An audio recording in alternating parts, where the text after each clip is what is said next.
qu'on sait que durant notre vie complète, les cancers, c'est quelque chose qui développe, qui sont gérés, qui sont contrôlés par notre système immunitaire. Puis souvent, le cancer, c'est une maladie d'âge. C'est normalement pas les jeunes. La question pour moi, c'est pourquoi le système immunitaire, tout d'un coup, à l'âge de 60, 70, s'arrête de contrôler ce problème. On n'a pas la réponse aujourd'hui.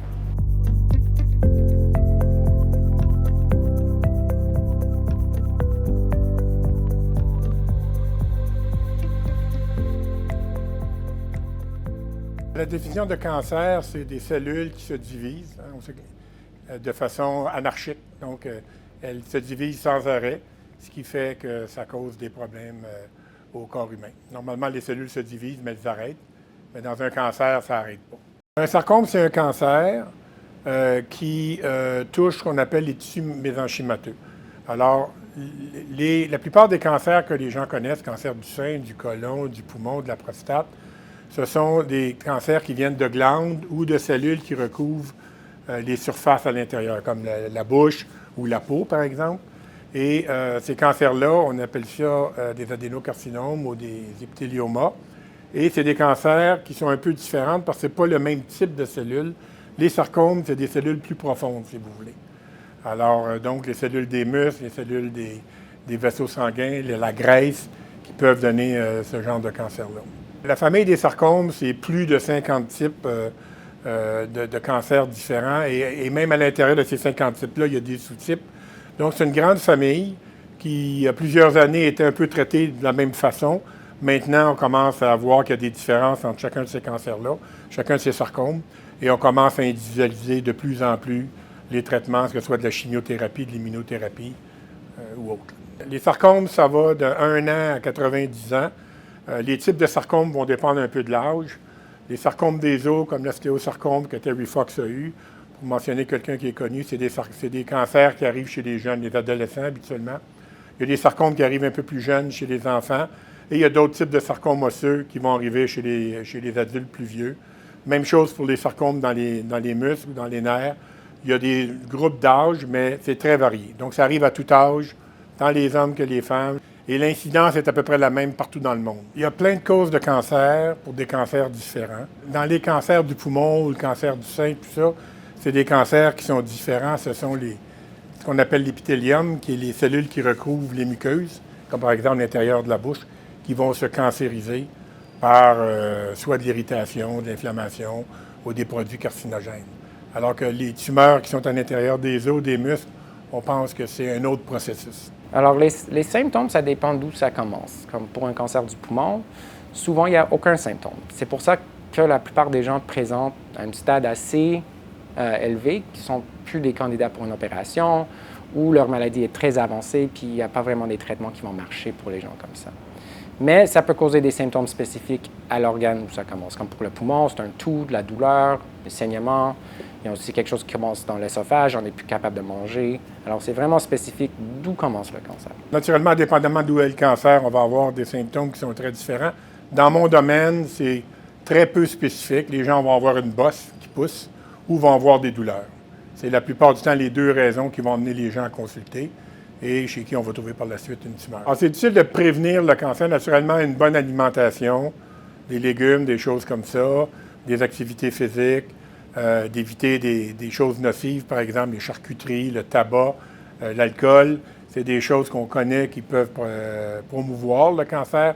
Maintenant, on connaît tous les fumeurs, des alcooliques qui n'ont jamais eu de problème, puis vice-versa. Et ça, à tout âge. Les enfants font des cancers très jeunes, puis ils n'ont pas été vraiment exposés à des facteurs de risque. Même si aujourd'hui, on a des médicaments, puis on a des méthodes qui sont des grandes avancées par rapport à il y a 10 ou 20 ans, il reste que beaucoup des cancers, quand ils sont avancés, deviennent incurables. Alors, parce qu'ils ont chacun leur biologie, chacun leur mécanisme propre. Aussi parce que les cellules, un peu comme une fourmilière, si vous voulez, donc quand on traite avec des produits, on va tuer un paquet de cellules cancéreuses, mais il y en a qui vont résister et qui vont continuer à proliférer. Donc, c'est la même chose d'un insecticide avec une fourmilière. Vous mettez de l'insecticide, t'en tuez un gros paquet, mais une semaine après, ils sont revenus aussi nombreux qu'avant, puis ils sont résistants à l'insecticide. Alors, le cancer, c'est un peu comme ça. On est normalement capable de gérer l'acide primaire. Par contre, avec la métastase, Ça, c'est le processus où le cancer revient dans une partie du corps différente de où c'est commencé. Ça, c'est plus difficile à gérer. Alors, les stades, on donne des numéros, puis c'est une réflexion, est-ce que c'est avancé ou non? Est-ce que c'est un cancer très précoce ou est-ce que c'est un cancer très avancé qui a déjà, est-ce que le patient a déjà, est-ce qu'il y a déjà des métastases? Alors, on a une stade 1 à 4. Moi, j'aime pas discuter ça avec les patients parce que moi, je ne peux pas prédire si un individu va vivre ou non. Les stades, c'est vraiment pour déterminer quel traitement on devrait donner, puis sont quoi les traitements les plus efficaces pour cette présentation-là. La plupart des fois, c'est à cause des métastases. Puis les métastases, ça peut arriver dans plusieurs parties du corps. Alors, le foie, les intestins. Puis souvent, les symptômes sont reliés d'où ça revient. Puis souvent, il y a trop de maladies dans un organe. Les organes qui sont là ne marchent plus, puis les gens deviennent très faibles. Puis souvent, ils meurent à cause des infections. Puis souvent, l'infection est reliée à l'organe qui est affecté ou bloqué par les métastases. C'est un peu la même chose pour tous les cancers.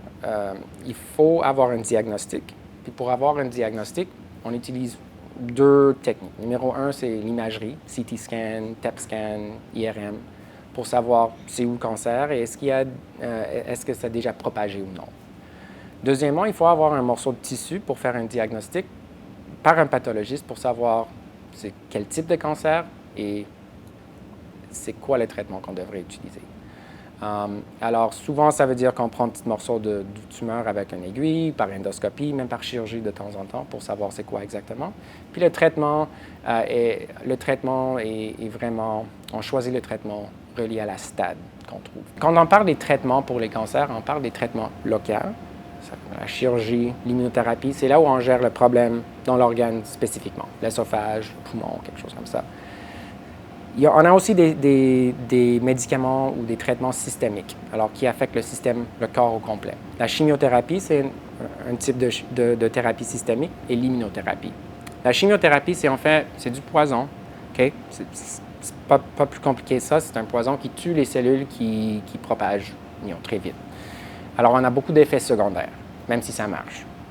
L'immunothérapie, c'est nouveau comme thérapie. C'est un médicament qui stimule le système immunitaire à attaquer le cancer. Alors, c'est plus efficace, il y a moins d'effets secondaires. Alors, c'est plus facile pour les patients à tolérer. C'est super intéressant parce qu'on commence de comprendre un petit peu plus comment notre corps réacte à un cancer, surtout au niveau de le système immunitaire.